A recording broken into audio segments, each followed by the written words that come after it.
दोस्तों, आप सभी जानते होंगे कि हाल ही में एक खालिस्तानी सेपरेटिस्ट जिसका नाम अमृतपाल सिंह है, वो खाडूर से मेंबर ऑफ पार्लियामेंट चुना जाता है। ज़रूर उसके लिए वोटिंग हुई होगी, ज़रूर लोगों ने उसको सपोर्ट किया होगा।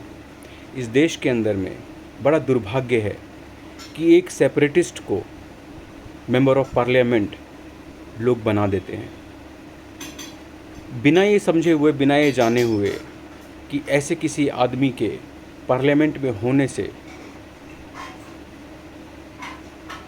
पार्लियामेंट का डेकोरम कितना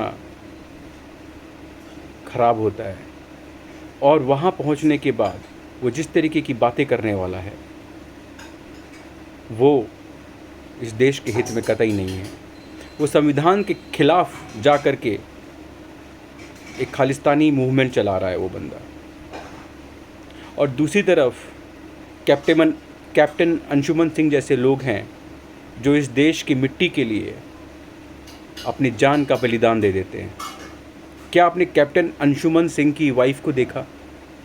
एक यंग लेडी गैलेंट्री अवार्ड लेते हुए भारत की राष्ट्रपति द्रौपदी मुर्मू जी से, द्रौपदी मुर्मू जी की जितनी उम्र होगी, मुझे लगता है 1/3 उम्र होगी उस लड़की की, लेकिन अपने पति के खून से सनी हुई अवार्ड लेने वो राष्ट्रपति भवन पहुंची हुई थी। एक और अमृतपाल सिंह थे जो कि अग्निवीर थे।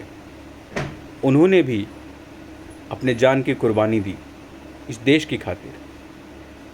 एक अमृतपाल सिंह अग्निवीर और दूसरा अमृतपाल सिंह खालिस्तानी सेपरेटिस्ट, जो इस देश के टुकड़े करने के लिए एक मूवमेंट चला रहा है। और दुर्भाग्य की बात कि वो जीत करके आ जाता है। कहाँ? भारत की पार्लियामेंट में। कौन हैं वो लोग जो फ़ौज ज्वाइन करते हैं जब उन्हें पता होता है कि हम ये नौकरी इसलिए करने आए हैं कि किसी न किसी गोली पे हमारा भी नाम लिखा होगा? क्या सनक है उनके अंदर में? क्या वो पैसे के लिए गए हैं, शोहरत के लिए गए हैं? अगर पैसे और शोहरत ही कमाना होगा तो हज़ार और तरीके हैं। गोली खाने वाली नौकरी कोई क्यों चुनेगा? मैं मानता हूं कि फ़ौजियों का जो दिमाग होता है वो ऐसा नहीं होता है कि हम मरने जा रहे हैं। वो अगर एक मरेंगे तो 100 को मार करके मरेंगे। ये भारत का हर एक सिपाही फौलाद होता है। उसका सीना जो है वो फौलादी सीना होता है, 56 इंच का सीना। वो डरता नहीं है शहीद होने से। वो इस माटी के लिए जीता है और इस माटी के लिए ही वो बलिदान हो जाता है। उसकी बलिदानी में भी शोहरत होती है, और वैसी शोहरत किस्मत वालों को मिलती है। तो क्या आप अमृतपाल सिंह जैसे लोगों को सपोर्ट करते हैं जो इस देश के टुकड़े होने के लिए एक मूवमेंट चला रहा है?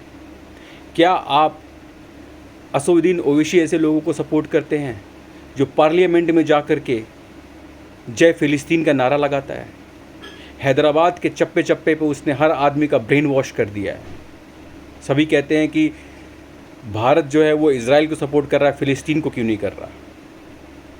क्योंकि फ़िलिस्तीन में जो है वो हमारे कौन से भाई, कोई भाई बोलते हैं वो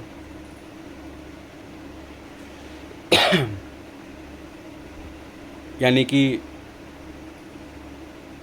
इस्लाम फॉलो करने वाले लोग, वो उनके भाई हो गए, चाहे वो दुनिया के किसी कोने में भी हो, चाहे वो कोई भी हरकत कर रहे हो। आपने किसी के मुंह से नहीं सुना होगा कि वहाँ पे जो टेररिस्ट एक्टिविटीज़ कर रही है ऑर्गेनाइजेशन, मैं नाम नहीं लूँगा,